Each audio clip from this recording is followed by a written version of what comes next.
turn this music down a little bit. You know what I realized, Tim? What's that? We did our roaring reactions, or as maybe the not so roaring reactions after that game against the Commanders.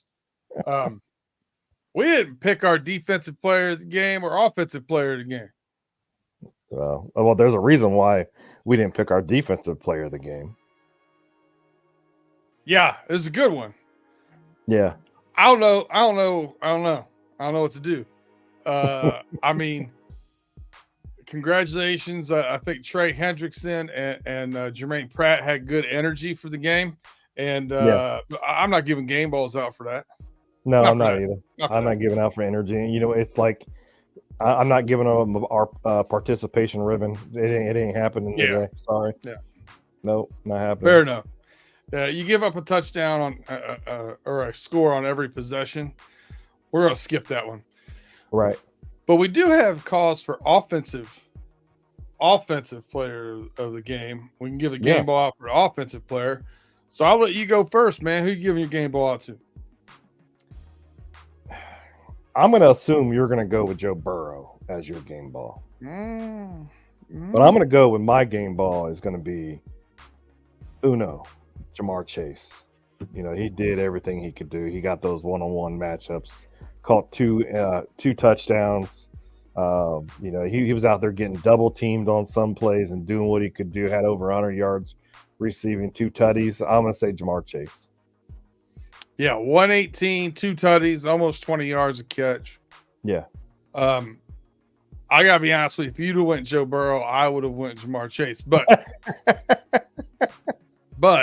I am gonna go Joe Burrow.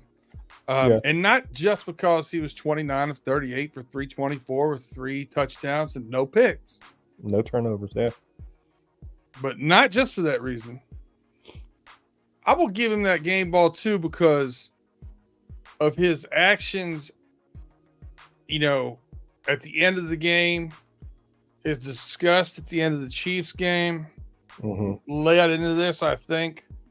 And that walk down the tunnel and pulling Coach Zach off into that room and having a little meeting before the press conference. And then his deep reflection in the press conference, that as much as anything. And I said this on the Roy Reactions, if you didn't catch it, you got to check it out. If we're going to turn this stuff around, it's going to come from within, from those players and that mindset. Yeah. And also your guy, Jamar Chase, his mindset in his interview about how we got to be as one team. Yep. So that's the mindset I think it's going to get it taken over. But yeah, it's still a long, long road to hoe. You know what I mean? We still got a lot of moving to get into it, but let's get into the show.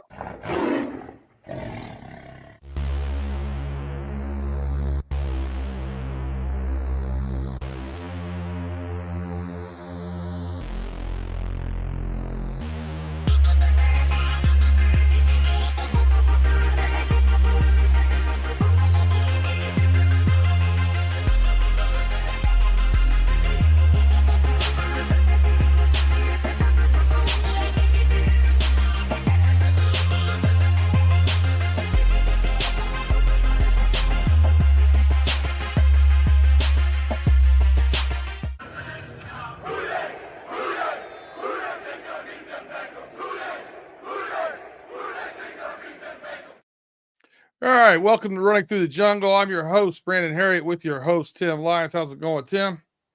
What it do?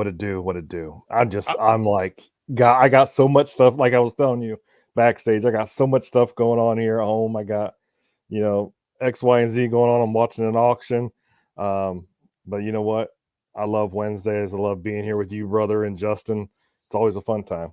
Yeah, speaking of which, I'm glad that you are braving it out here because Justin has a little PTO, a little personal time off today, taking care of some things. So we always appreciate Justin and his opinions. If you want to get his reaction to the game and you haven't seen the Roaring Reactions, you should watch it. He spit a little bit of venom, and much deserved. You know, I was looking at the intro as this came in. We didn't get an updated intro for this year yet. I was kind of waiting for some exciting plays and some video to put in there from the first few games. I don't know if we've gotten there yet. But this is only year 2 for us doing this. Yeah. And I've noticed there's a lot more gray in the beard than there was on that picture coming in. I think some of this is caused by this defense. A lot of it is caused by that defense and my daughter. So I won't talk all. I won't give it all up to the Bengals defense, but some of it's from my daughter too. So yeah. It's a little bit more grayer, and I'm a year older, so or almost a year older. No daughters over here. The dogs are good. Dogs are good. But hey, we appreciate you guys rocking with us as always. Please hit that like, subscribe, notifications. If you're listening to us on podcast, rate, review, share us with a friend, tell a friend to tell a friend, as I always say. Listen, 0-3. I mean, tired of saying must-win situations. Only 2.5% of the teams that have started 0-3 have went to the playoffs. One of those, though, were our Cincinnati Bengals. Mm-hmm. Now, we've got the schedule up here. And after Carolina, we have Baltimore. Yep. And then we have the Giants, the Browns, the Eagles, the Raiders, and then back at Baltimore in prime time. So, further inspection into this, man. If we can turn it around here and start playing some defense, we could get on a little run again. And we're going to run off. I don't think we're going to run 10, 11 ball games off like we have in the past few years. But I think we could get on a little run and get back into the mix. And that's really all we can ask for right now, starting 0-3, is get back in that mix. What are your thoughts on that? I know I was a Debbie Downer yesterday on the Roaring Reactions. I was peed off still from the Bengals game and us losing to the Commanders and not stopping a fly. But I'm going to have a little bit of positivity here. I think the NFL has scripted the Bengals go 14 straight games, and we go 14-3. We get into the playoffs. We win the AFC North. We call it a day. I'll tell you this. If things continue to unravel at the rate they are right now, this is going to be very interesting. Oh, good Lord, yes. Hard Knocks AFC North. Man, the Shield right now is really celebrating having that thing put together with all the turmoil and things going on in Cleveland. The Steelers are starting at 3-0 with their backup quarterback. Russell's still sitting on the sidelines.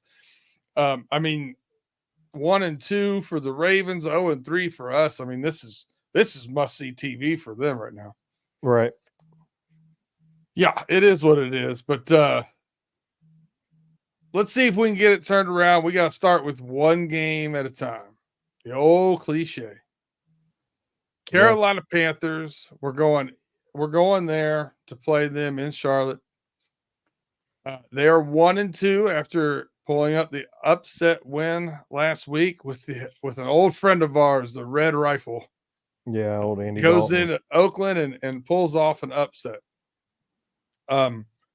Just the first thing that pops to mind when you talk about Carolina Panthers, you talk about this this group right now. What comes to mind? I think that the coaching staff for Carolina finally said, we don't think it's an offensive, an entire offensive team issue. I think it's a Bryce Young issue. And, they had Bryce Young had all year last year to, prove that he was a number 1 draft pick. And I know, they kind of threw the cat into the dog pen, with this whole thing with Bryce Young. And I understand it, but, Joe Burrow once said, and I remember him saying it on I think it was either a podcast or something. He said, you got to get these rookies reps. That's the only way they're going to learn the game. They're going to learn, to play great. That's the only way it's going to happen. And so, there's a lot of teams that they start rookies. So, it didn't work. Hasn't worked out. Didn't work out for the Chicago Bears. It didn't work out for Carolina last year. I can name some other ones, but I don't want to, destroy all you guys' hopes and prayers. But Carolina, they have a good team. They have a solid, they actually do have a solid team. Bryce Young, one thing is like we always do is we compare, compare the good court or the good player on the team versus like we have Joe Burrow and they have Andy Dalton now. Andy Dalton's a veteran. He's been in the league for what? We had him for 9 years and he's been gone. Maybe? So 13, like 14 years now. He's a vet and he's proven he kind of last week he proved that, it wasn't a whole offensive issue. It was a Bryce Young issue. Yeah, and they've went out and got him help too. You know what I mean? They drafted Xavier Legette. They get the year before they got Jonathan Mingo. Then they got Deontay Johnson. So they've tried to put some pieces around him as well. Yeah. And they have a good offensive line. They have what's his name? Austin Corbett, the center. They brought Robert Hunt over from Miami. They got Tyler Moton, the tackle. So they have a a decent offensive line, and they had Chuba Hubbard. Chuba Hubbard's been, the backup for CMC for all those years. Well, not all those years, but for many of those years. Several years, yeah. And he had 113 yards, he had 100 and some yards rushing last week. He had some receptions, I think like 5 receptions for 55 yards.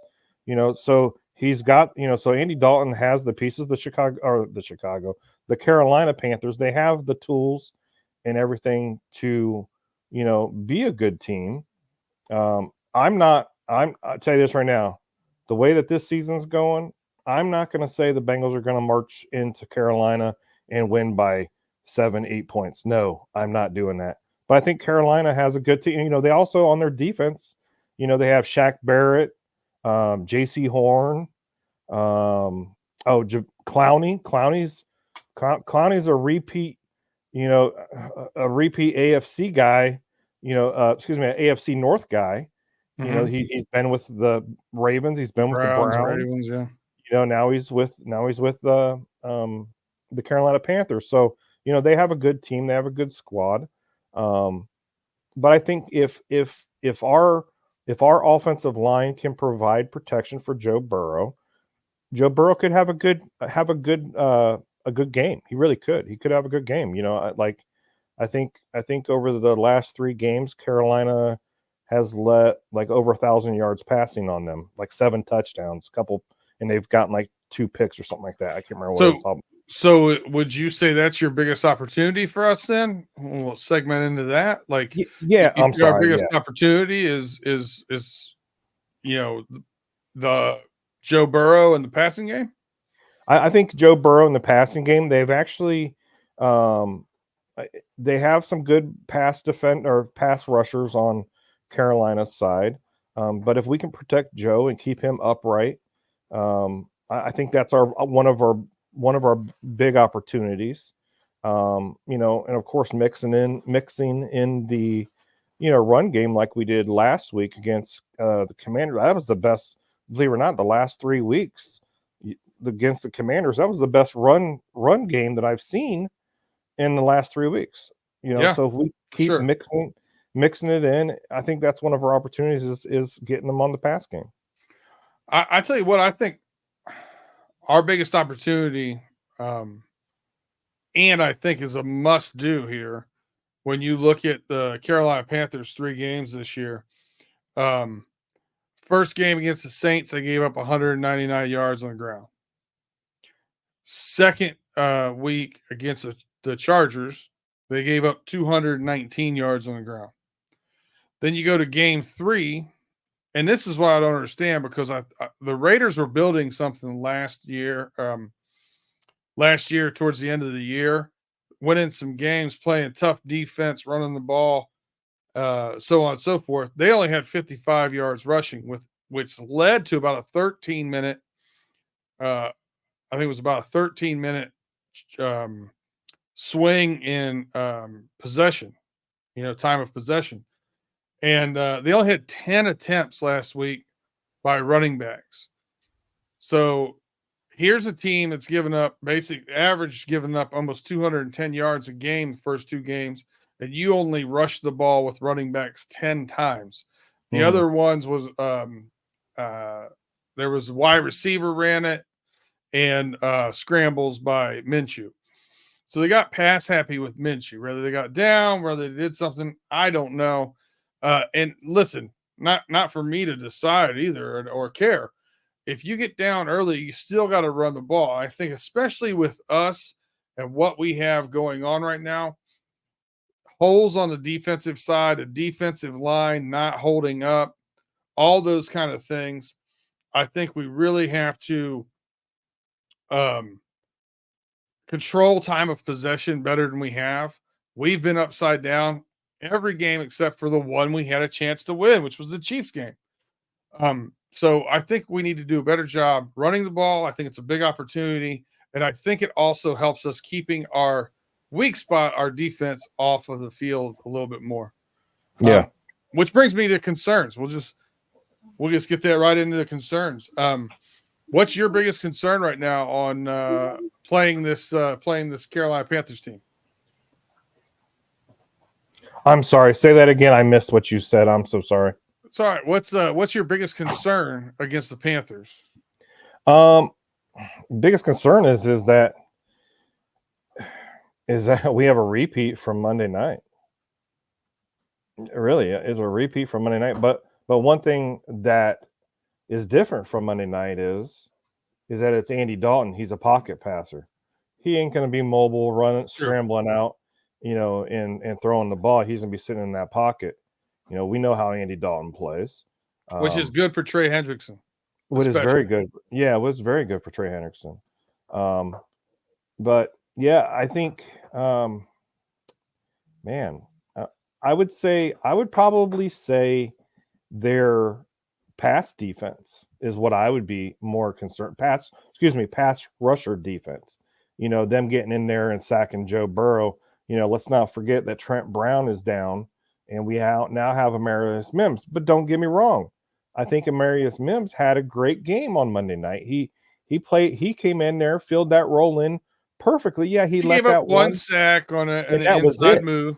Yeah, and that was it. After that, he stuck in there. So, but I would say with what they have, with Shaq Barrett and Clowney, I'm kind of concerned with their pass rush defense is what my biggest concern is for them. And of course, their run game, that Chuba Hubbard, if he runs like he did, last week against us, we could be in a heap of trouble. Austin's Art, we appreciate you rocking with us. As usual, you said, God, that game on Monday was crap. Yep. If you didn't see the reactions, we alluded as such. You know what? My concern, Dalton is a crafty vet with a pretty good arm, good accuracy. We've had some issues, obviously, with defensive line, with the rush, the run, everything, especially in the middle with all of the injuries that we've had. So my concern here is that fine line of how do we dial that up? How do we disguise some of those run blitzes, and how do we disguise some of those blitzes in general or whatever we might be doing, and show Andy Dalton something he hasn't seen 1,000 times, right? Right. Because if you do very vanilla stuff, which we did last week, I think Andy Dalton's going to make you pay. If you obviously leave Dax Hill, who I think's played serviceably for his first time playing corner now, he even the ball he got beat on with Scary Terry, I don't think it was egregious. He tried to jump a route. He got beat. He tried to recover. He was right there. They made a great play. Mm-hmm.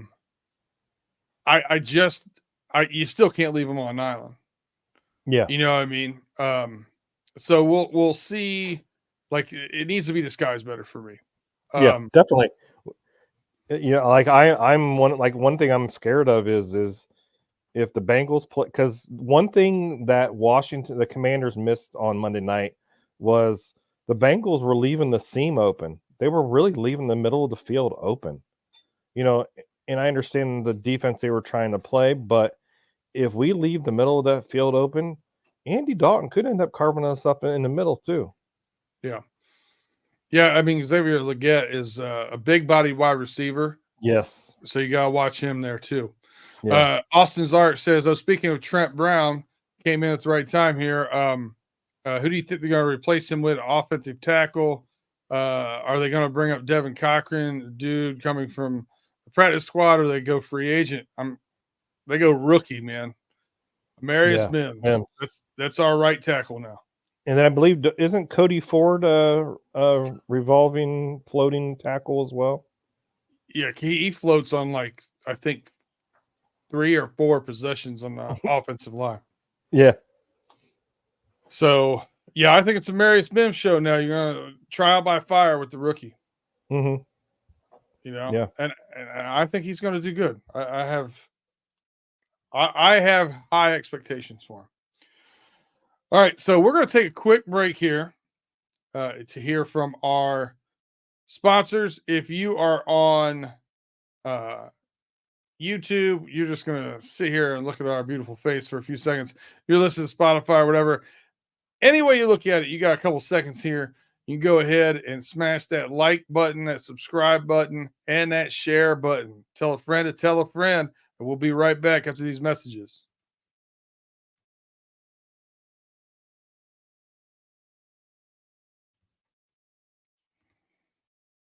All right, welcome back to Running Through the Jungle. Your host, Brandon Herriott, with your host, Tim Lyons. And it's time to get into some predictions, man. This seems like a little racier than it was, the first couple of games. 0-3 gets a little racy when you want to make these predictions. Yeah. So let's do it. Let's flip the script, Brandon. How about you start with your prediction first? I start with my predictions first. I actually like that. Going last is always harder because I try to flip people in there. And so we're going to flip the script here for a minute. All right. So Brandon versus the Carolina Panthers and Andy Dalton. What's your predictions for the game? All right. So as I alluded to, I think big opportunity here is running the ball. Probably think I'm going to say Zach Moss. I'm not. Chase Brown had over 7 yards of carry last week. I think they figure out a way to get him some more carries this week. I still think Zach Moss may get a few more carries than him. But if he gets more than 10 carries, I think he may hit one. I think he may end up breaking that 100 yards. I think he may end up hitting the house and getting a touchdown as well. I'm going to go Chase Brown. For my offensive game ball? My offensive game ball. Okay. And your defensive game ball? Or you want me to go? You want me to go my offense first? Go ahead. Yeah, sure. All right. Offensive game ball. So, Jamar Chase had 100 yards last week. Joe Burrow had over 300 yards and 3 touchdowns, no turnovers. I think it's T. Higgins' time. Ooh. I think T. Higgins is going to, I think Carolina's going to go, we can't allow Jamar Chase to get one-on-one coverages because Joe Burrow's going to cook us. He's going to cook us down the field. He's going to throw it down the field. Jamar Chase, screw it. He's out there somewhere. I think T. Higgins comes in here. I'm going to say he gets 100 yards and a tutty. So T. Higgins. So we both said 100 yards and a tutty. Yep. You got T. I got Chase Brown. Yeah. All right. I'm going to go with kind of already alluded to this for defensive player of the game. We're going to go with 2 sacks and a forced fumble. I'm going Trey Hendrickson. Again, not a mobile quarterback. If he's on a spot, Trey Hendrickson is as good as anybody in the league getting to that spot. So I'm taking Trey. All right. For my defensive game ball, I'm not going to go Trey Hendrickson this week. I think I went Trey Hendrickson for the last, 3 weeks now? I It's a think good bet. so. It's a I good can't bet. remember. I'm getting old. I'm getting old. I can't remember everything that I did. I can't even remember what I ate for dinner. My defensive game ball is going to go Logan Wilson. Logan Wilson's going to have, I'm going to say, a total of 10 tackles, and solos plus team tackle. So I'm going to say 10 tackles. And you know what he's going to do? He's going to catch an interception from Andy Dalton. Oh, INT, all right. So there we go. Logan Wilson, 10 tackles and an INT. He's due. We got to remember, he's due. He's due. He's like, what is he? Like the top linebacker since 2020 with the most interceptions since 2020 from a linebacker. I believe that's what the stat is. But yeah, he's due. Logan Wilson. All right, so we both have turnovers involved in this game. Yes, sir. Which would be different than last week with the 0 turnover game and 0 punts. Yeah, our defense still has problems. they do. I think they're going to give up some points still to this Carolina Panthers team. But I think Joe Burrow is going to put the cape on when we have to have it and put and sign off on this game. I also think with the running, I think Chase Brown can definitely and I think Zach Moss will have a good game too. So I think they'll both do well. I'm going to take the Bengals, and I am going to take the Bengals to cover. 37-27. 37-27. What's the score? What's the point? The points on this game? 4.5 last I saw. 4.5 Bengals or 4.5 Carolina? Bengals. Okay. Bengals. They keep making us favorites, and we keep not covering. Yeah. And I keep predicting this -4 right now. All right. I'm going to say, I went with the Bengals last week. I didn't go with the Bengals in week 2. I went with the Bengals in week 1. I'm going to go with the Bengals this week, of course. But I'm going to say it's going to be 27-24 Cincinnati. All right, you got a little tighter than me. Yeah, I don't think we cover the spread, but I still believe we win by 3. I like it. All right, it's kind of modest. I know it's kind of a modest score prediction, but after what we've seen the last 3 weeks, I'm not going to come out here and say we're going to win, 31-17. There's just the defense ain't proving it right now. But I think I believe. I do believe, and I don't say hope. I'm not going to say hope, but I do believe that the Cincinnati Bengals defense comes out there angry and just ready to play football next week. I like the over in this game if I'm betting this game. What's the over? Over under's 47. Oh, I go put 100 on that right now. Yeah. That seems like easy money. Which reminds me, we're a day late with Pay Dirt. We're going to be recording that on Thursday because Pay was working on location. He does quite often. And he was in Florida, and his company said, hey, you should get out of there before that hurricane hits. Oh, good idea. So he's traveling right now. So we'll be recording Pay Dirt tomorrow. Cool. So check us out there. You'll see more of those gambling predictions. And definitely that over under 47 for the Bengals game is going to be there. Any other subjects you want to cover about the Cincinnati Bengals?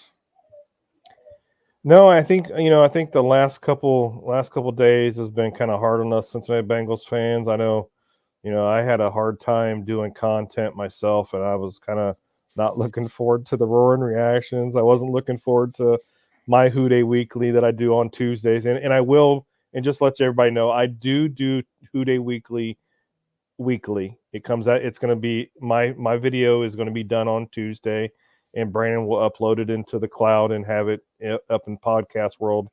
It'll be there for Wednesday morning for your drive to work. Yeah, so you can listen to this 5 wonderful a.m. voice. Eastern time on Wednesday. Now, if you're on the West Coast, you can get it right after closing time. Yes, sir.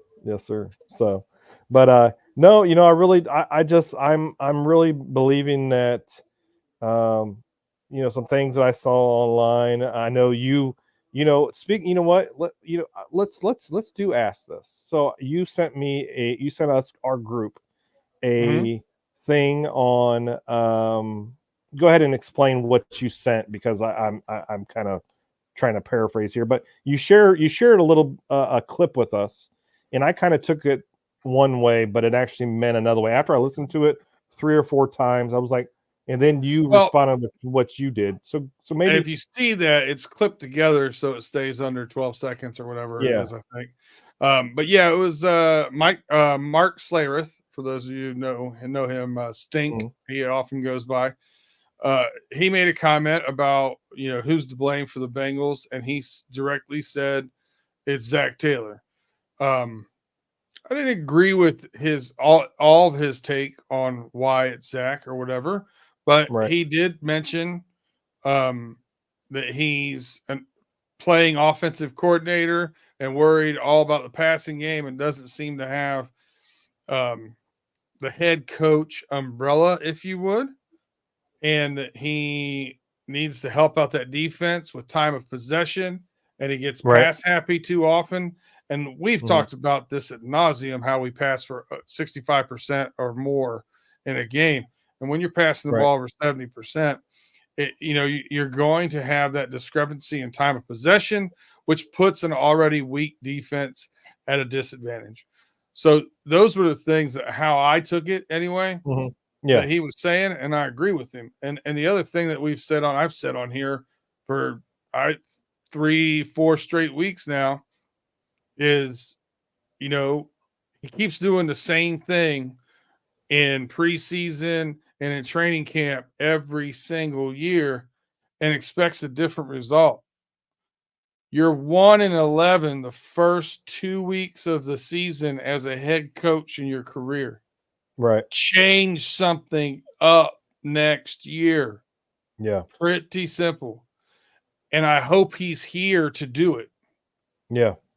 But if he keeps losing, he's going to lose that locker room. And they're going to have some major decisions to make in Cincinnati. And I don't want that. I like Zach Taylor. I think he has a good career as a coach ahead of him. And I think he works really well with Joe Burrow. I want to see him right this ship. I want to see him, but he's got to start. 2 years ago, I said I wanted him to quit making all the play calls Yeah.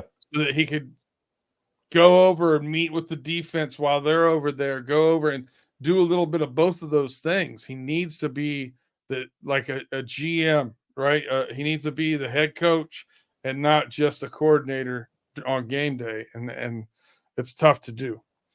Yeah. Not There's not a whole lot of Andy Reeds out there that Right. do it that well. Yeah. And as Cincinnati Bengals fans, um, I think that we ran into the issue with Marvin Lewis back in the day of, I know a lot of us were so quick to jump and say, fire him, fire him, fire him. But as we know, the Bengals, they don't really fire coaches right away unless it starts hitting them in the wallet. I know once they did fire Lewis, it was because the season ticket holders were depleting. They were disappearing. Yeah. And now, since we're in the window that we're in now, I love Zach Taylor. I love what he brings to the Cincinnati Bengals. I do. But he needs to hold Lou and everybody accountable, including himself. And that includes the players as well. And I know we get the same vanilla BS when it comes to his conferences, which is expected. Yep. You can't ever, you can't have head coaches, come out there and going, you know what, we're crap. This is crap. We're going to fix the crap and blah, blah, blah, blah. Right. And I understand that. But eventually somebody's going to have to be held responsible for all of this that's going on, the slow starts. You can't help it. Joe Burrow, he was injured the last couple of years. We understand that. But the slow starts, and especially now, because we know we have such a talented team, Cincinnati Bengals team, it's talented. We have a talented team. We do.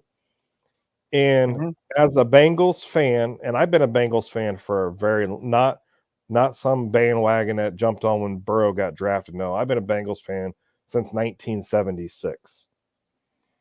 Since I was born, I was a Bengals fan. That's what I claim. I'm a Bengals fan since I was born. And I ride and die with this team, and I will continuously to ride and die. I might bitch and moan a little bit here and there about this and that, like I did on Tuesday after the game. But I do believe that we have turned this they have turned this organization around. We're no longer, a destination that players don't want to play at anymore. Now players are coming and wanting to play for Cincinnati. So, I believe that we'll turn it around. Like I said, the NFL has it scripted that we go 14 straight wins, we make the playoffs, and we're good. That's all I got to say. Double A says he gets some of the blame, and it's fair because for the last 2 years or longer, because I haven't been a fan that long, we're unprepared every time the season starts. 1,000% correct. Listen, it's got to be the players now refusing to lose, batting it down, bringing it home. That's just where we're at right now. They got a long, hard look in the mirror, and everybody's got to give their best effort.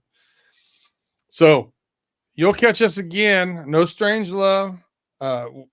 You'll see a lot more of those when we get into divisional play.